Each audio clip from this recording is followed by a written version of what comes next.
Hola a todos, feliz noche, feliz día y feliz tarde, donde te encuentres. Hoy estamos aquí en Domingo de Live con María José. Hoy toda mi gente hermosa, mi comunidad hermosa que está aquí acompañándome todos los domingos a la misma hora, 21 horas de España, en cada Live con María José, que es un evento especial donde ustedes definitivamente son los especialistas, ustedes son los protagonistas. Tenemos a Mari Sánchez aquí ya conectada. Y bueno, vamos a ver de qué vamos a conversar en el día de hoy. Hoy vamos a tener un tema maravilloso que se los voy a presentar a continuación. Aquí tenemos Domingo de Live con María José, un encuentro especial donde vamos a hablar de los estímulos sensoriales en el TDAH, es decir, el trastorno de déficit de atención con hiperactividad. Y aquí vamos a mencionar específicamente qué son esos estímulos sensoriales que pueden conllevar a diferentes comportamientos en esta población con trastorno de déficit de atención con hiperactividad. Hoy este flagelo de lo que pasa con el acompañamiento o las conductas particulares que tienen las personas con TDAH causa una conmoción en la familia, en las personas que acompañan a esta población y también a las personas que tienen este trastorno. Y vamos a ver de qué manera los ruidos, la parte gustativa, la parte auditiva, visual, también tiene una connotación importante en el desempeño de sus comportamientos.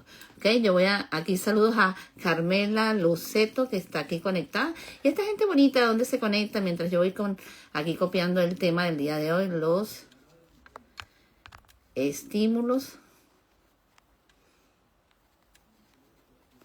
sensoriales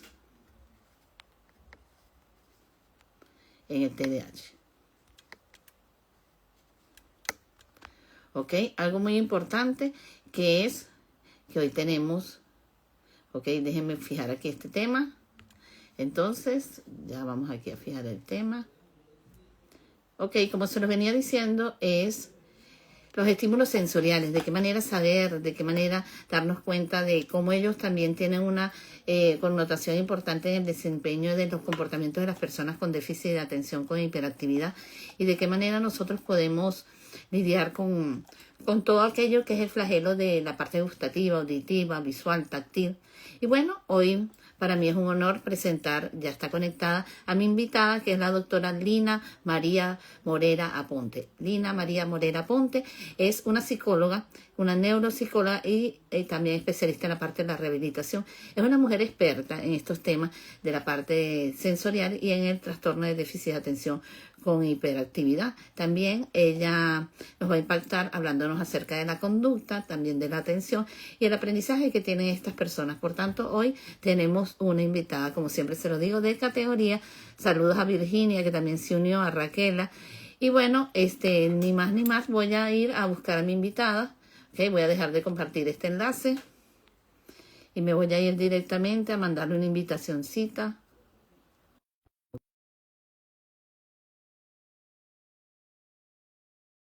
El enlace de este tema, a ver de qué manera nosotros podemos hablar de los estímulos sensoriales en el TDAH. Saludos a Virginia, que también se conectó. Hola, ¿cómo estás? Hola, ¿cómo están a todos? ¿Cómo estás? Muchas gracias por invitarme. Bueno, yo muy contenta porque sé que tengo una invitada de categoría en el día de hoy. Y bueno, hoy vamos a hablar de un tema muy interesante, cómo los estímulos sensoriales tienen una connotación también importante en el trastorno de déficit de atención con hiperactividad. Ahora, estos estímulos como tal funcionan en estas personas de una manera bien importante porque le pueden causar una intensidad en sus comportamientos, también pueden relacionarse directamente con desafíos que ellos conllevan en esta población y por tanto es necesario nosotros comprender que el ruido, es necesario que el tocarlos inclusive puede causar un impacto. Ahora, cuando yo hablo de todos estos aspectos, exactamente los estímulos sensoriales, ¿por qué afectan, de qué manera pueden afectar tanto la parte del desarrollo infantil? Debemos de tener en cuenta primero cuáles son esos estímulos sensoriales y por qué son tan importantes, ¿no es cierto? Los estímulos sensoriales son toda la información que llega al cerebro de un individuo a través de sus sentidos. Pero además de eso, tenemos a través de nuestros sentidos otros sistemas sensoriales por los cuales entra información. Entonces tenemos el visual, todo lo que entra a través de nuestros oídos, es decir, el auditivo, el olfativo, el del gusto, el del tacto, como lo decías ahora, al tocar estos niños o al tocar las personas, y dos que son muy importantes y a veces no se tienen mucho en cuenta, que son el movimiento y el equilibrio, que lo llamamos sistema sensorial vestibular, y el otro que es la propiocepción o la sensación del músculo y de las articulaciones. Tenemos uno que es súper importante y no se tiene mucho en cuenta, que es la interocepción, que es básicamente las sensaciones internas en el cuerpo del individuo, de cada uno de los niños y de nosotros, como el hambre, las ganas de ir al baño, los latidos, la sensación de la respiración, el dolor. Entonces, sí, en total son 8 y son muy importantes básicamente porque a través de estos el cerebro de un niño comienza a guiar el desarrollo de muchas conexiones neuronales, ¿sí?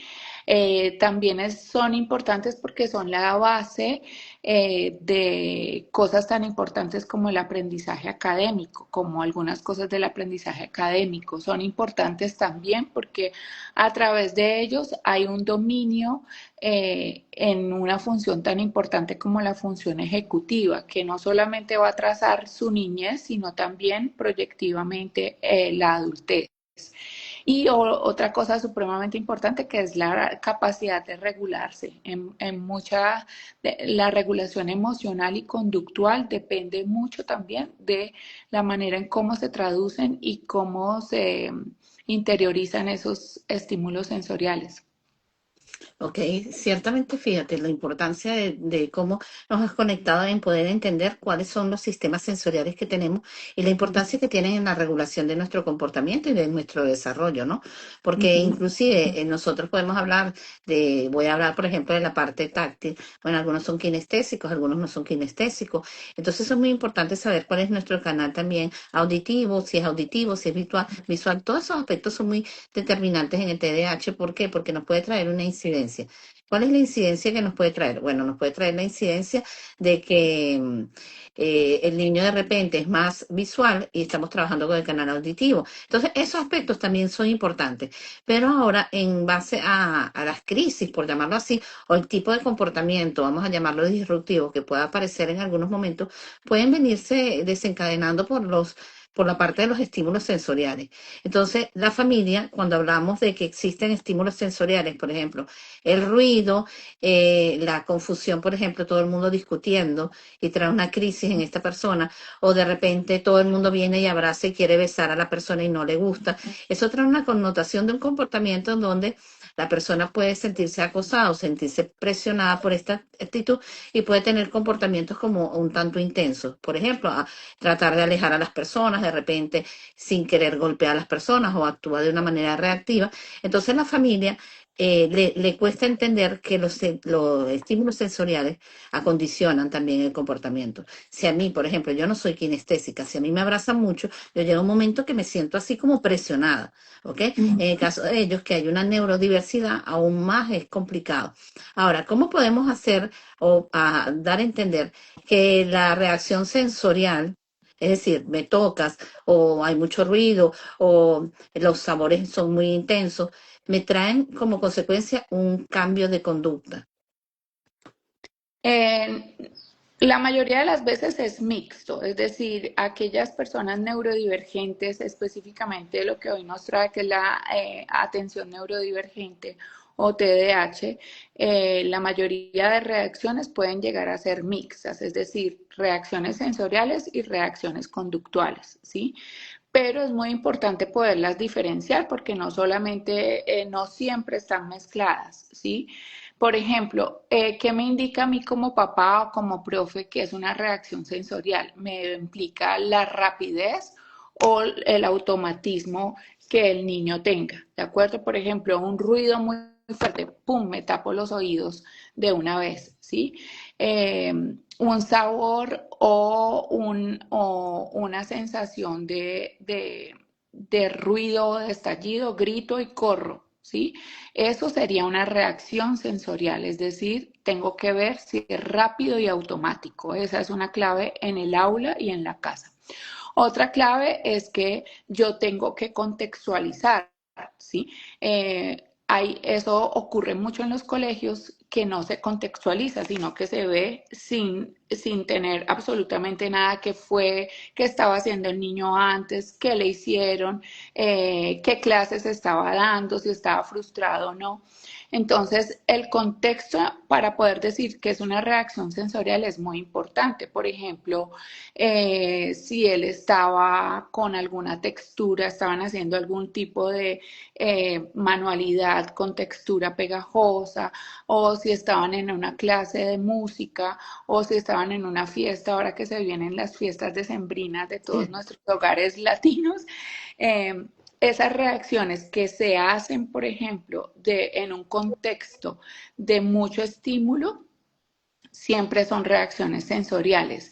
Y vale la pena resaltar a los profes y a las mamás que siempre se interpretan como conductuales, es decir, como es que tú no, ¿por qué te irritas? Es que estás haciendo pataleta, ¿sí? Y básicamente, pues no es que no quiera estar en la fiesta, sino que se puso, por ejemplo, un estímulo sonoro que creó esa reacción sensorial. Las reacciones conductuales pues tienen una cosa un poquito más aprendida, ¿no? Y tienen una relación más hacia obtener o evitar algo, o sea, un premio, un castigo, ¿sí? Y son más sensibles a las consecuencias, es decir, si yo cambio o coloco un límite o coloco un refuerzo, la conducta normalmente va bajando. Cuando es una reacción sensorial, la conducta no baja, sino que por el contrario incluso se puede estimular mucho más ante mi pedido. Exactamente. Y hay una cosa que mencionaste que me agrada mucho, que es esta parte de cómo el factor sensorial es determinante en cualquier tipo de reacción y que la reacción, la parte sensorial intensifica o no el comportamiento. Entonces, estamos claros que en el TDAH hay una cantidad de, por llamarlo así, de reacciones que ellos presentan que pueden ser relámpagos. ¿Por qué? Porque hay un déficit, ¿ok? ¿Y qué ocurre? Simplemente el sonido constantemente de algo puede ser que me moleste y no me permita concentrarme y esto trae una confusión enorme.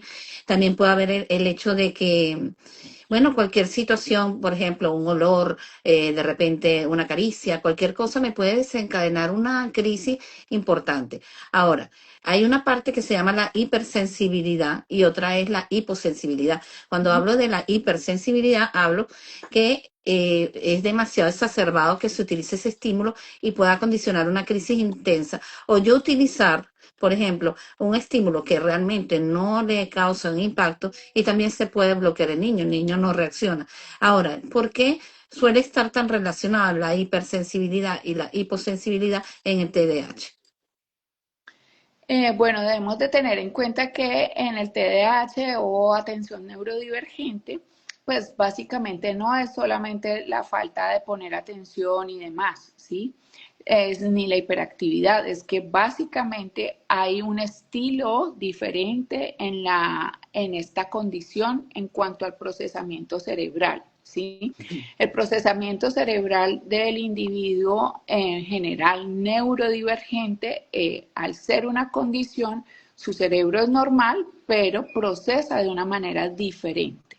Específicamente en esto sensorial que nos va a dar, digamos, la diferencia entre si alguien es hipersensible o si alguien es hiposensible, tenemos algo que es muy importante que son los cambios en las redes frontoestriales.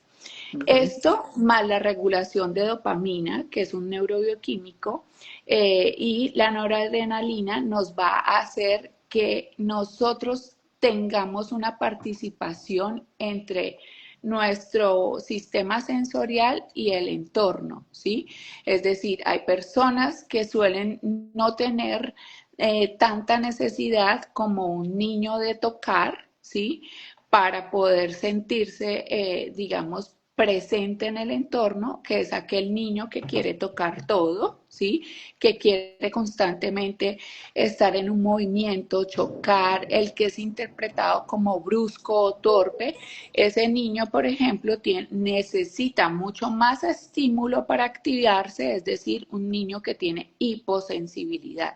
Busca siempre tener un movimiento intenso, chocar, morder, jugar fuerte y brusco.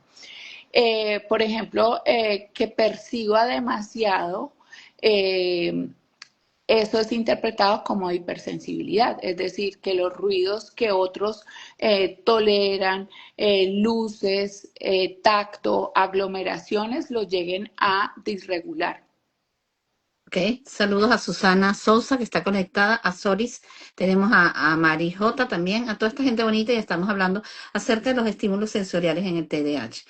Hay determinantes, por ejemplo, que muchas veces este tipo de comportamientos de estos niños son un poco complicados para los padres entender porque estas conductas se van dando repetitivamente. Ahora, ¿tú podrías decirnos cuáles son los signos sensoriales más comunes en el TDAH que pueda aparecer en un niño con TDAH? Eh, bueno, desde el punto de vista auditivo, por ejemplo, a algunos les molesta la parte de los ruidos, específicamente porque al entrar ese estímulo, a veces no se puede decantar, sino que se queda ese estímulo junto con el hablado de la mamá, la licuadora, el Mm, golpeteo del hermanito, entonces todo está, digamos que como en el mismo escenario, ¿sí? Entonces el exacto. auditivo, se tapan en cuanto al auditivo, se tapan los oídos, se irritan, lloran, suelen ponerse muy inquietos, caminan de un lado al otro. O por el contrario, están estos niños que buscan ruidos fuertes, que hablan muy duro, que golpean las cosas, ¿sí? Desde el punto de vista táctil, a veces se rechazan prendas, texturas, costuras, la puesta de los zapatos o la puesta de medias a veces es difícil, siempre se tiene que encontrar como el mismo estilo para poderse tolerar. A veces hay niños que no toleran las manos sucias o determinadas texturas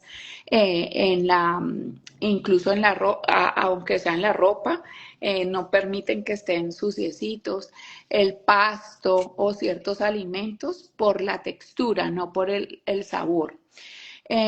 O aquellos niños también que son muy abrazadores, que buscan Ujú. contacto intenso, aún no conociendo mucho a la persona, empujan, chocan o los que juegan muy fuerte y son concebidos como torpes o demasiado bruscos. Otra cosa que es la parte como vestibular que les decía al inicio, que tiene que ver con el movimiento, es la necesidad constante de moverse, gritar o mecerse o mover las piernas de una manera oscilatoria debajo del escritorio, por ejemplo, o la dificultad para permanecer sentado, incluso así esté, por ejemplo, viendo televisión o jugando, ¿sí? Okay. Muchos de los padres le dicen a uno en consultas que él no se concentra ni siquiera jugando, él está jugando y permanece en movimiento. Ahí, por ejemplo, el sistema vestibular es muy importante, porque el niño, a pesar de tener una motivación, por ejemplo, a través de una pantalla en un programa o algo, hay niños que se ponen de cabeza, por ejemplo, para ver la televisión o Okay. se acuestan y demás. Esa es la parte vestibular. Presentaciones desde el punto de vista propioceptivo, pues tenemos que se regulan a veces a través de golpes o choques o apretar los puños o morder mucho los lápices, que ese es el que se ve mucho en el salón de clases, que los niños llegan con todos los colores o los lápices Ujú. mordiditos, ese es muy el propioceptivo. Y desde el interoceptivo es que les cuesta a veces registrar hasta el hambre, ¿sí? Son niños que traen la lonchera igual como se mandó, ¿sí? Ujú. Porque a veces básicamente no tienen no sienten esa necesidad de hambre. Hay algo que se repite mucho en los niños con déficit de atención e incluso en los adultos y es que casi no duermen. ¿sí? O Sí. sea, le dicen a uno, es que doctora, no llega del colegio y no hace siesta o le cuesta mucha dificultad dormir. Esto básicamente es un rasgo manifiesto en lo interoceptivo, incluso hasta en las ganas de ir al baño. Hay niños que en neurodivergencia, por ejemplo, pueden tener la vejiga llena y no sienten sensorialmente la necesidad de ir a hacer pis. O por el contrario, cuando la vejiga está, acabas de tomar agüita y uno puede, digamos, fisiológicamente aguantar más, tienen que estar yendo al baño, ¿sí? Así que si vemos, hay muchas manifestaciones que se pueden incluso malinterpretar por parte del docente o por parte de nosotros los padres o de la familia. Sí, y hay algo necesario que también me gustaría afirmar aquí, que es la parte de cómo estos estímulos sensoriales acondicionan y también causan lo que se llama el cortisol y la ansiedad. Aquí hay una pregunta que nos hizo Urbina Alexandra Pérez. Dice, hola, mi hijo cuando se entonaba el himno de la escuela se sentía con mareos. Él escucha muchas músicas en alto volumen sin presentar ningún episodio. Supongo que debe ser por la aglomeración de personas que le hace, que le hace sentir así. Fíjate que aquí hay un detalle en este comentario. Realmente el ambiente, una persona con TDAH, al tener de repente muchas personas también causan cortisol, aumenta la dopamina y ¿qué ocurre con eso? Él se siente como acorralado, vigilado y puede traer esta consecuencia de querer salir. Hay algo importante, por ejemplo, que, bueno, en todos los años que tengo de experiencia es observar al niño con TDAH cuáles son los estímulos que pueden condicionar el tipo de comportamiento o cambio de conducta y darnos Ajá. cuenta que, por ejemplo, si es el ruido o si es la cantidad de gente, buscarle un espacio-tiempo fuera de que en ese momento no vaya a explotar con una conducta que él vaya a tener, se vaya a hacer sentir mal o de repente no se vaya a ajustar al medio y darle su espacio. Ahora, esta parte de que tú me habías hablado de el comportamiento, al mismo tiempo las actitudes que se pueden presentar, uno de los factores muy importantes en el TDAH es ese factor del sueño que habías manifestado. El sueño Sí. es un regulador de la atención, de la concentración de esta población.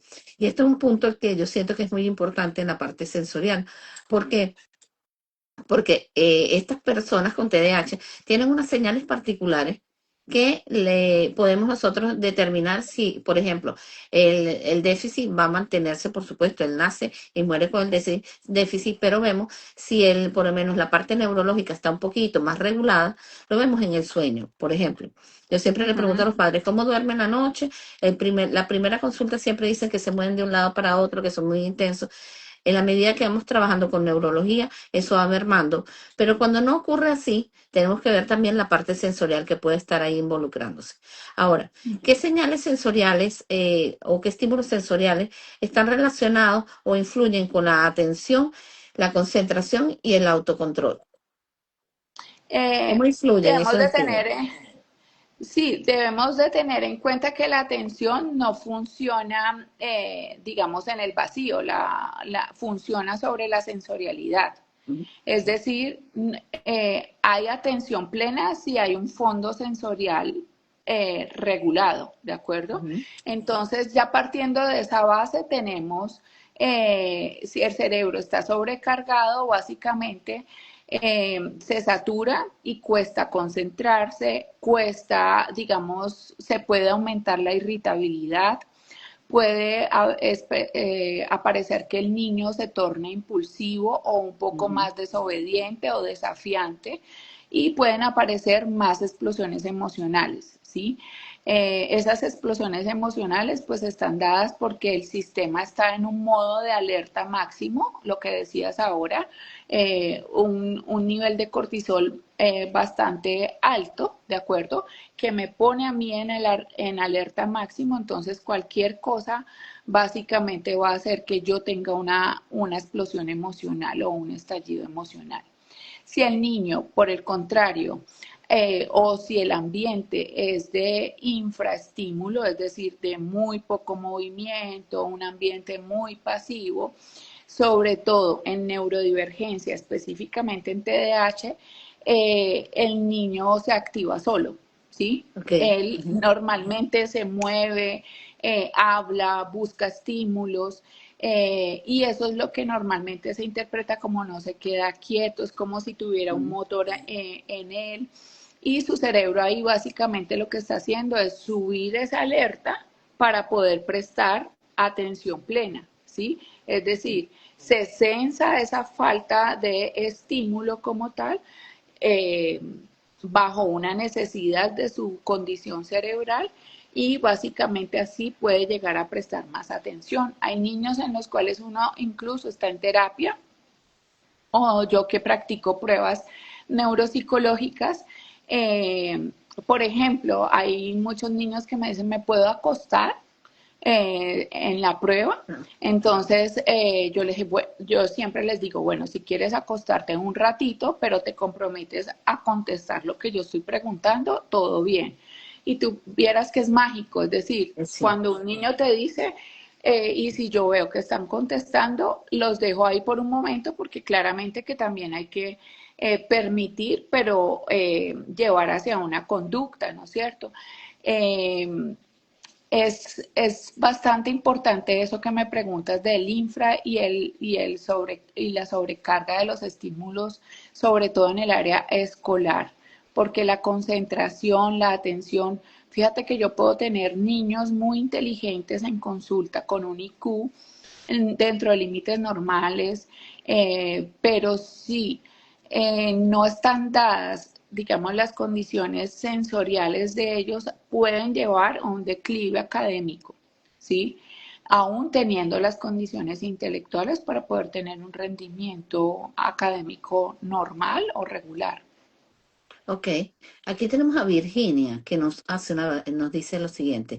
Mi hijo está siempre desobedece.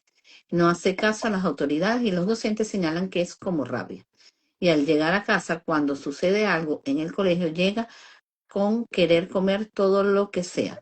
Fíjate que allí hablamos de lo mismo que había mencionado anteriormente. Si hay un nivel de cortisol elevado, tenemos nosotros que regular este comportamiento. Que yo siempre hablo de esta palabra que suena como muy extraña, pero ¿cuál es el gatillo que dio paso a una conducta? ¿Qué fue lo que activó a que él tenga ese comportamiento? El comportamiento no solamente porque cuando hablamos de comportamiento, los docentes, padre, el tío, quien sea, siempre piensa que es el comportamiento negativo. También puede ser con comportamientos que no sean positivos, pero que causen un impacto en su vida. Por ejemplo, el niño muestra poco interés, el niño se desconcentra constantemente o el niño lanza objetos. Ese tipo de cosas, yo tengo que ver cuál es el estímulo. Si, por ejemplo, yo veo que hay una persona que hace un ruido constantemente en el salón de clase y lo irrita, eso va a traer una irritabilidad neurológica y por consecuencia va a tener una respuesta no asertiva. Ahora, tenemos siempre que ver cuál es el gatillo de este comportamiento para poder decir de dónde viene el norte para yo cambiarlo. Si yo, por ejemplo, empiezo, hola Lina, tú sabes que tienes, pero yo empiezo a subir la voz y empiezo a subir la voz y empiezo a subir la voz y tú tienes TDAH, tú te empiezas a desorganizar y llega un momento que por el terror que me tienes, no vas a acertar nada, no vas a acertar nada. Y ahora, ¿qué pasa con esto? Si yo como madre, profesor, perdí el control, porque bueno, no sé, la rutina estuvo fuerte, es mejor dejar a este niño al día siguiente y conversar con él que seguir acondicionando, porque va a haber una cantidad de cosas. Porque, ¿qué ocurre? Inclusive esta ansiedad puede conllevar hasta la autoagresión del mismo. Ahora ella dice que duerme bien, pero en clases a veces suele quedarse dormido. ¿Ok? Sí, ese puede ser como uno de los ejemplos del infraestímulo, ¿sí? Incluso también de la sobrecarga, es decir, tiene tantas cosas que suele apagarse, ¿sí? Que es Exacto. demasiado el cansancio que siente. Y fíjate que ahí se mezclan muchas cosas, ¿no? Lo sensorial incluso también está mediado por la parte emocional. Casi todas las personas con neurodivergencia podemos tener algo que se llama disforia sensible al rechazo, ¿sí? Entonces, si en un ambiente tenemos unas malas órdenes, no pues por ser malévolos los papás, sino porque a veces tenemos ignorancia a la hora de colocar ciertas normas y reglas y de acomodarnos en el hogar.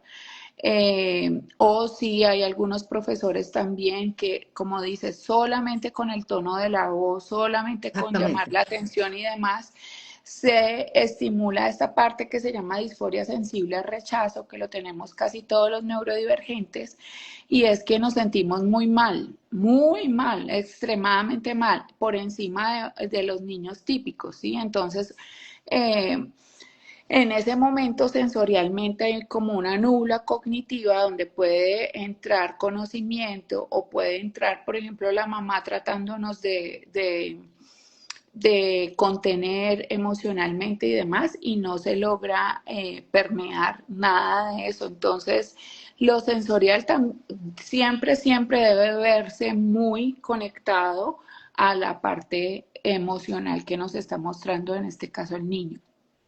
Sí, y sabes que también hay un planteamiento que yo me he hecho. En el caso, por ejemplo, yo en la tarde trabajo, asisto a una unidad de escuela inclusiva y vemos que muchas veces la escuela no está preparada para este contexto sensorial. ¿Y qué ocurre? Por ejemplo, tenemos ese timbre de la escuela que es tan fuerte, tenemos de repente una maestra muy explicativa, y porque tú haces esto, porque tú tienes que hacer esto, porque te tienes que cortar tal. ¿Y qué ocurre? Estas personas con dos comandos, es que ellas actúan con muchos comandos, se pierden. Porque es cuando yo le Ajá, digo, la mamá o la profesora le dice, copia todo esto para que te quede bonito y tu mamá te felicite. Él se quedó, mi mamá me felicita y no hizo total. nada. Entonces, ¿qué ocurre con mi mamá me felicita? Viene de repente otro estímulo. La maestra empieza a de repente molestarse y de repente le habla de una manera que no debe ser. Él queda más perdido porque ahora tengo que agradarle a mi familia y tú te molestaste. Entonces tenemos que estar claros de que esto causa un desorden comportamental y de atención y concentración, porque son las dos, son las áreas más deficitarias del TDAH. Ahora, si esta escuela no está preparada para reconocer que son los estímulos sensoriales, ¿cómo le podrías decir tú a las personas cuáles son los estímulos sensoriales en el aula que pueden afectar la parte del rendimiento escolar? Por lo menos el ruido es un factor importantísimo, el exceso de ruido. Sí, total, el ruido, el desorden visual, sí, por ejemplo, en el aula, cuando has visto como salones que tienen un montón de estímulos, que la cartelera de los cumpleaños, que las carteleras de la pasada exposición de biología, es decir, entre más ruido visual se tenga, menos concentración o rendimiento Exacto. escolar. Digamos que todo lo que tenga que ver con la parte de calor y de frío, ¿sí? Hay muchos niños que con el calor en TDAH tienen dificultades en el termostato, es decir, cuando en neurodivergencia pueden haber dificultades en censar incluso la temperatura ambiente, ¿de acuerdo? Entonces, en ambientes muy calurosos o ambientes con mucho frío también. Hay niños, por ejemplo, que las actividades de arte o de deporte los suelen llegar a afectar en el rendimiento escolar, en arte por los colores, por ejemplo, por el olor de la sustancia química, por tener que experimentar con sustancias pegajosas, esas señales sensoriales también en educación física, en neurodivergencia. No todos los niños son ágiles, ¿sí? Ni todos y cuando uno normalmente está haciendo un deporte o practicando algo, tiene muchas órdenes a la misma vez. ¿Sí? Ok. Las propias, las de rendimiento, si es un juego en equipo, mucho más. Entonces, ahí en las clases de educación física las afectan también bastante el rendimiento escolar en algunos niños. Eh, ¿Y cómo impacta? Pues impacta básicamente en que ellos agotan su energía en sobrevivir sensorialmente, ¿sí? Entonces, básicamente se ve como que no atiende, como que no termina, como que siempre se queda atrasado, como si fuese problemático, perezoso o flojo. Exacto. Entonces, cuando el colegio realmente entiende el componente sensorial y cambia por ejemplo, con banditas elásticas en el puesto, cuando Ujú. trata básicamente que esto no sea un problema solamente de disciplina, sino de manera conductual, empieza el cerebro a básicamente a llenarse de más motivación, ¿sí? Y que esos justos ajustes eh, hacen más bienestar para la parte del aprendizaje. Si no tenemos unas medidas sensoriales mínimas, el rendimiento escolar siempre en TDAH se afecta. Sí, aquí tenemos un comentario de Virginia que dice, el mío practica fútbol y le dicen que no sabe ni correr. Ok, fíjate Eh, cómo ese aspecto también afecta a nivel de... de Ahora, autoestima. los padres se preguntan, los padres tienen dudas, los padres tienen estrés, los padres tienen unos niños prácticamente todo el día porque pasa más tiempo con la mamá y no se explican cómo es ese cerebro, qué pasa con ese cerebro. Ahora, mi pregunta sería, ¿qué pasa con ese cerebro de ese niño neurodivergente cuando recibe un estímulo sensorial y no puede procesarlo adecuadamente? ¿Qué pasa con ese cerebro? Muchas veces, digamos que hay una nula. Ahora dijiste algo que es muy importante y son, por ejemplo, las órdenes. En el cerebro neurodivergente yo no puedo dar órdenes múltiples, ¿sí? Exacto. Ni de doble vía. Yo tengo que llenar órdenes simples para poder que ese estímulo sensorial que entra a través de lo auditivo o a través de algo visual, que es Ujú. normalmente eh, algo a tener en cuenta, ¿sí? Si yo veo que mi niño normalmente no es muy adecuado en el sentido de la escucha, yo puedo ayudarme mediante algo, mediante el estímulo visual y así esa orden poder entrar mucho mejor. En términos simples, lo que pasa en el cerebro es que el estímulo entra, bien sea el ruido, la luz, el tacto, las áreas sensoriales del cerebro reciben, ¿sí?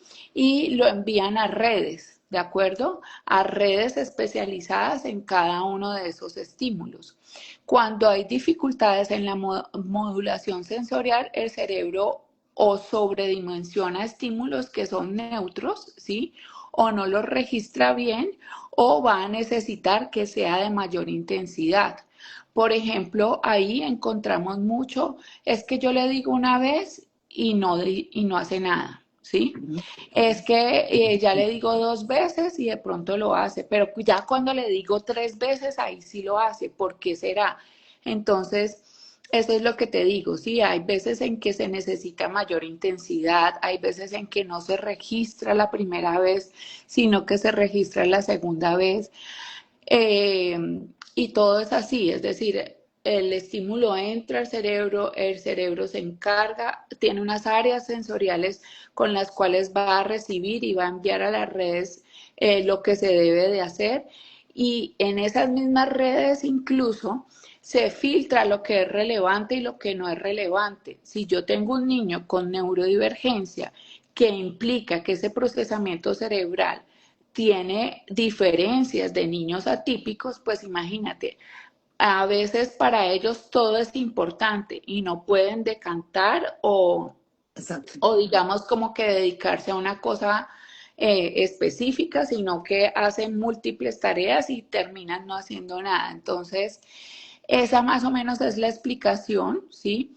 Estímulo entra al cerebro, las áreas cerebrales se encargan de filtrar qué es importante y qué no es importante y a través de ahí van a hacer la modulación sensorial que se requiera.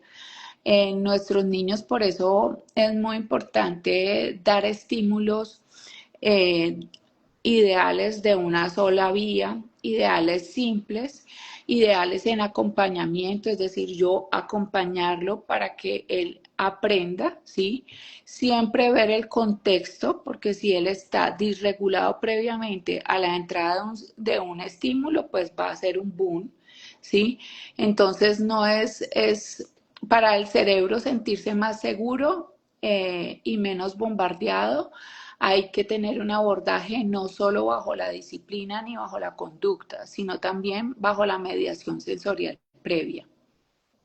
Sí, y hay algo importante, que este cerebro se vaya ajustando a cambios y también este cerebro se vaya dando cuenta de que tenemos que de una u otra manera regularnos con lo que los estímulos que nos excitan, por decir así, y aquellos que nos pueden alterar. Es decir, lidiar con esa situación, buscar alternativas. Por ejemplo, a mí este estímulo me gusta y yo empiezo a darme cuenta que yo me estoy poniendo muy activo, que me estoy poniendo muy disperso, tengo que bajarle la intensidad a este estímulo. Igualmente, los que son abrasivos, darme cuenta cuál es la connotación de lo bueno y de lo malo del estímulo. ¿Por qué? Porque hay estímulos que también son buenos. Por ejemplo, hay niños que les gusta trabajar con textura, que tienen TDAH, y funciona muy bien, y de hecho presta muchísima atención porque hay un canal físico que está activado para poder aprender. Ahora, estamos muy claros que las rutinas, por lo menos a nivel del hogar, influyen muchísimo. Por ejemplo, la rutina, cuando yo empiezo a romper rutinas, veo que en el TDAH hay un desorden. Ahora, a esas rutinas, hacer, por ejemplo, ajuste o regular la parte sensorial también es importante. Sí. ¿De qué manera nos podrías dar una idea de esto? ¿Qué ajustes sencillos se podrían hacer? Las rutinas son muy importantes, ¿sí? Las rutinas ojalá y se acompañen con algo visual. Entre más pequeños, nuestros niños responden muy bien a los horarios visuales, a listas simples, disminuir lo que más se pueda la parte de ruidos, ¿sí? Intentar, por ejemplo, en algunos niños cuyo estímulo principal de desbordamiento sea el ruido, pueden utilizar canceladores de ruido incluso Ujú. estando en casa. Si son centros comerciales, fiestas y demás, hay que llevarlos para que puedan disfrutar, por ejemplo, de la fiesta con su adecuación sensorial, pero Exacto. puedan llegar a disfrutar como cualquier otro niño. Hay espacios, digamos, las luces suelen ser espacios seguros o cobijitas pesadas, a veces sensorialmente, por ejemplo, para estudiar, tener a veces o un peluche o algo de textura es tipo squishy, ¿sí? O algunas que tengan que ver con hacer movimientos repetitivos, ¿sí? Permanentemente, eso llega a poder centrar más la atención. Tener un lugar para el niño donde se pueda llegar a regular sensorialmente es muy importante. En clase, a aquellos niños con necesidad de movimiento se les debe dejar cíclicamente un espacio donde ellos básicamente puedan acceder a un movimiento controlado, Ok. ¿sí? Conductualmente y que vuelva nuevamente a su puesto. Eh, las texturas normalmente como abrazar, como dar, por ejemplo, dar ronda con mis estudiantes neurodivergentes, por ejemplo, en el aula y decir cómo vas, apretar, señalar, ¿sí? Eh, aprisionar la mano, por ejemplo, para sentir para darle ese estímulo sensorial que no todos son malos, Ujú. pero que permiten básicamente que ellos vuelvan a centrar, por ejemplo, su atención o su motivación en clase.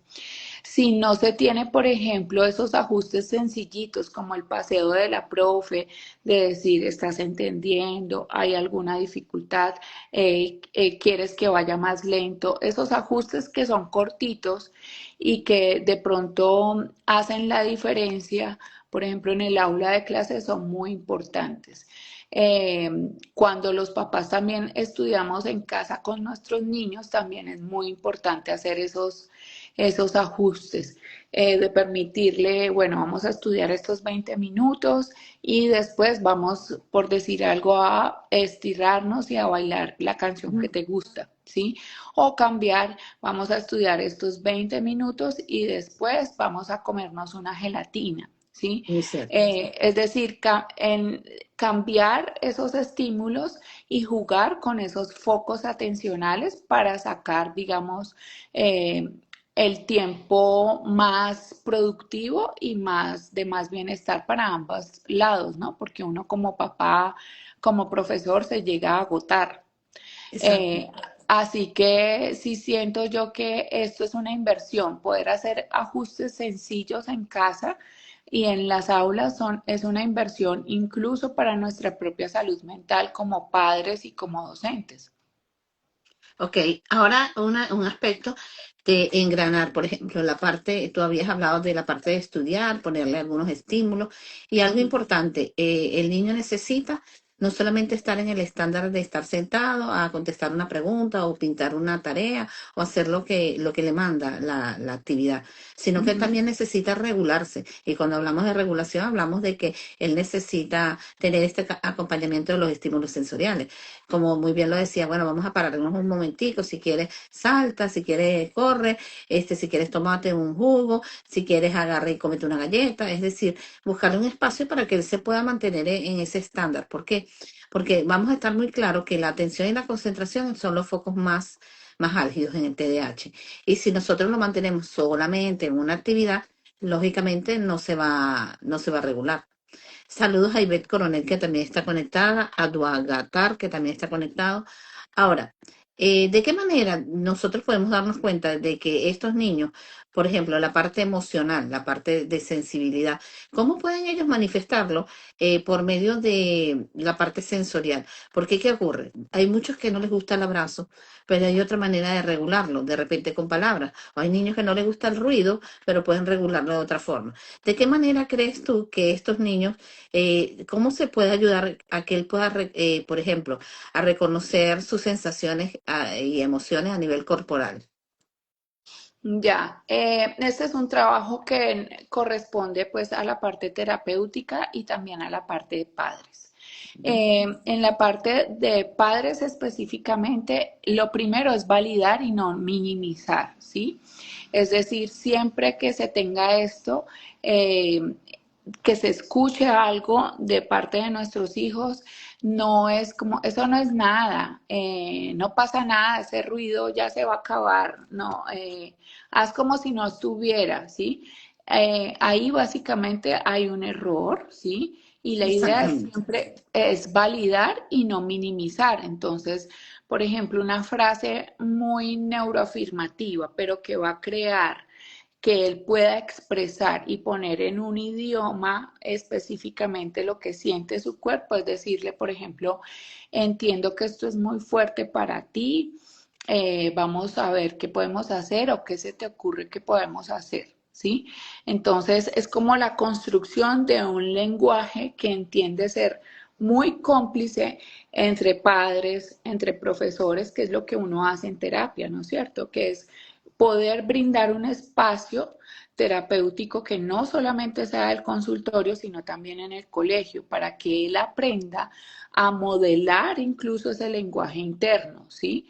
Y a poder saber que este estímulo lo puede llegar a desencadenar eso, pero si él no lo pone, digamos, ni lo identifica y su red, digamos, más segura tampoco le da validez a él, pues realmente se va a callar o va a encontrar otro tipo de conductas que a veces son disruptivas por básicamente nosotros no detectarlos. Entonces, por ejemplo, darle eh, ideas en el lenguaje para decir, ¿y qué es lo que está sintiendo? ¿Sí? Así aprende el niño, digamos, a notar en su cuerpo y hacer algo al respecto y tener, normalmente lo que se pretende es que uno vaya acomodándose a esos estímulos, es decir, si yo sé que hay mucho ruido, poder levantar la mano y decirle, profe, sabes que hay mucho ruido, ¿me ayudas por favor con mis compañeros o me permites tener un tiempo fuera? ¿Sí? Otra de las cosas es, por ejemplo, escalas visuales. Yo le ayudo, por ejemplo, a los profesores cuando doy asesorías en escuelas o colegios o a los padres en que puedan utilizar fichas. A veces hay niños que están tan sobrecargados, incluso en adultos, que lo que necesitan es como comunicar de una forma sencilla y rápida que están sobrecargados. Entonces, a través de escalas visuales, se puede llevar a cabo una, digamos que una casi que respuesta inmediata a ese círculo o a ese núcleo de confianza, a papá, a mamá o a profesores. Y lo otro Ahora, es ujú. identificar justamente esas, ponerlo en palabras sencillas, ¿no? En el hogar. Ok, ahora nosotros observamos comportamientos, observamos que el ruido, observamos que los abrazos, observamos que algún tipo de textura de alguna fruta, observamos diferentes situaciones en donde está viviendo el niño día a día y que nos puede identificar que tiene una sobreestimulación y tienen una cantidad de parte sensorial bastante exacerbada. Cuando nosotros vemos que el niño grita, cuando vemos que el niño se altera por los ruidos, cuando vemos que el niño abraza demasiado, cuando el niño golpea sin querer a los demás, esa cantidad de comportamientos, nos indica que debemos acudir a un profesional. ¿Qué señales en específico crees tú que nos pueden decir, mira, SOS, ve a buscar un especialista a nivel sensorial? Las reacciones sensoriales muy intensas, es decir, que haya unos estallidos emocionales o unas crisis de llanto inconsolables o bloqueos ante estímulos cotidianos, ¿sí? Que no la esté pasando bien en el colegio o en la casa, que afectan la manera de la cotidianidad de un niño, es decir, que afectan actividades básicas de la vida diaria, como vestirse, cómo comer, cómo bañarse, cómo dormir, cómo ir a Tienes tiempo al razón. colegio, cómo salir a lugares públicos. La otra tiene que ver con que los padres ya estén desbordados, o sea, como que hayan probado de todo en conducta y no les funcione, ¿sí? Lo otro es que el niño evita sistemáticamente actividades de su edad por malestar sensorial, es decir, yo no quiero ir a esa fiesta, no me mandes el día que hay educación física, por ejemplo, no me mandes el día que hay tal acto público y demás. Eh, Cuando hay impacto fuerte en la autoestima, y en eso quiero hacer como una banderita, porque a veces los hacen sentir como niños raros, como malos, como torpes, como el problema de la clase, y sobre todo también cuando uno sospecha que haya otra condición neurodivergente en conjunto, es decir, cuando sospechemos que, por ejemplo, hay autismo y TDAH, Exacto. ¿sí? Ujú. Ahora, ajá, esta parte que me has hablado de los estímulos sensoriales es tomarle mucho cuidado a la observación, tomarle mucho cuidado a que Sí. es una demanda de esta población. No es algo que ahorita estamos hablando de este tema, es una demanda que tiene esta población. E inclusive cuando el muchacho de repente se queda callado, ¿qué pudo haber a nivel del ambiente que lo hizo quedar callado? ¿Será que hay Sí. algo que no se manejó bien? Y como yo siempre he dicho, no es que sea el término más lógico, pero el TDAH a veces es una caja de sorpresa. Tiene una cantidad de comportamientos tan Total. diferentes que uno tiene que frenarse y decir, bueno, ¿y porque ahorita está haciendo este ruido repetitivo? ¿Y porque ahorita está riéndose sin sentido? ¿Y porque está haciendo esto? Y muchas cosas tienen que ver con qué es lo que está pasando, porque muchas veces pensamos, no, es que este factor es porque él no se sabe comportar. O esto es Ujú, porque en la familia yo vi que la mamá venía con una gran cara. Y resulta que ujú, no, el estímulo es el compañero suena la borra y lo irrita. Suena la borra y lo ujú, irrita. Entonces tenemos que estar como ojo visor en todo, tenemos que tener en la neurodiversidad todos los estímulos abiertos nosotros para poderlo entender. Y algo importante, los estímulos sensoriales pueden acondicionar a un TDAH, pero tenemos que enseñarle a la persona con TDAH que tiene que saber cómo regularlo. Y por ejemplo, si la ujú. lavadora me molesta, bueno, yo no puedo estar al lado de la lavadora o me pongo los aislantes de sonido o simplemente me voy a ver una película y trato de concentrarme con la película. Es decir, yo ajustarme porque ese también es otro detalle. Vamos a hacer ajustes sociales a esta población, pero ellos tienen que ajustarse cuando no hay el ajuste. ¿En qué sentido? Bueno, allá viene un señor con una trompeta y a mí me vuelve loca, yo tengo que correr por otro lado para no estar con él. Ahora, quería preguntarte, ¿en qué parte de las redes sociales nosotros podríamos buscarte a ti para poder tener una asesoría o algo por el estilo? En arroba doctora DRA punto Lina Morera en ¿Ok? Instagram. Estoy solo en Instagram. Ok. Ahí está mi teléfono profesional y la mayoría de las veces le doy respuesta yo misma. Y en mis mensajes directos también le doy yo respuesta yo misma. Perfecto. Tú podrías copiarnos ahí el enlace mientras yo voy dándole cierre a este encuentro. En Claro el que día de sí. hoy nos encontramos con un tema fascinante, un tema bastante importante de discusión y que tendremos más camadas o más capas para poder profundizarlo más. Todos los niños con TDAH tenemos que estar muy claros de que el aspecto sensorial determina mucho su vida. Tenemos que estar ajustando y darnos cuenta de cuál es la necesidad de este niño. Es importante recordar siempre que hay que mirar con paciencia, con amor y tolerancia a esta población y no etiquetar. ¿Por qué? Porque simplemente estamos muy claros de que necesitamos apoyo. ¿Ok? Recordemos siempre que cada comportamiento no es causa simplemente de que es un niño que no sabe comportarse, sino simplemente hay factores externos que pueden condicionar. Y bueno, ante todo, muchísimas gracias, Lina, por Gracias a habernos ti. acompañado. Sé que va a haber Gracias. otros encuentros acerca de temas tan interesantes. Y bueno, gente bonita, me encantó muchísimo compartir con ustedes con los comentarios. Aquí hay un comentario que dice, doctora Lina, ¿trabajas con adultos o solo con niños? Niños y adultos. Ok, muchísimas gracias. Entonces, bueno, tienen que seguir este perfil y muchísimas gracias a todas las personas que se conectaron. Bueno, Gracias hasta a luego. ti. Chao.